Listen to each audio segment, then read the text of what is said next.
that was one of the things that made this story so bogus, right. was this idea that there's such a pro-rape culture, which I've never seen, never heard, never been in a conversation where people are writing off rape as no big deal, that even though we're in this pro-rape culture, the idea that these kids would sit around and plan soberly, well in advance, a crime of this, a brutal gang rape that would go on for 3 hours, made no sense. I mean, UVA kids in particular are all these sort of, this is going to go on my permanent record kind of kids. Right. The idea that somehow that rape was so accepted there that a fraternity actually made brutal, violent gang rapes part of its initiation rituals. It just doesn't pass the smell. But Jonah, but let's admit something here. This is all part of this white privilege crap. I mean, sure. People on the left are all into this the white privilege, and this is an assault on. I mean, the most dangerous person right now, the most at-risk person in the world right now is a young white male.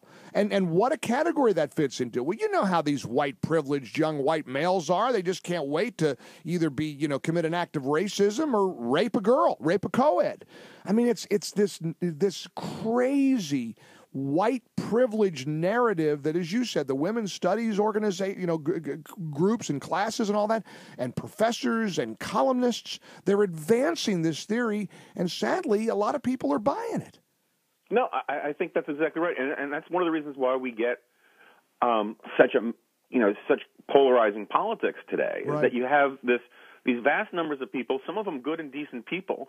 You have a transmission belt through the mainstream media that keeps saying things like 1 in 5 women are raped on college campuses, which is just a lie. Right. It's just not true, and no one's pushing. I mean, and people are still appearing on TV shows. I think it was yesterday some wacko liberal woman showed up on MSNBC saying, "Well, America hates women," and I see this story in Rolling Stone, and maybe the facts are a little pesky, and maybe they're not. But still, the culture exists.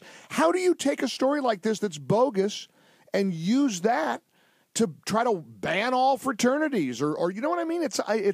I mean, Eric Garner's widow comes out over the weekend, says she doesn't think her husband died because of a racially motivated incident. Well, is that going to stop any of the protesters? No.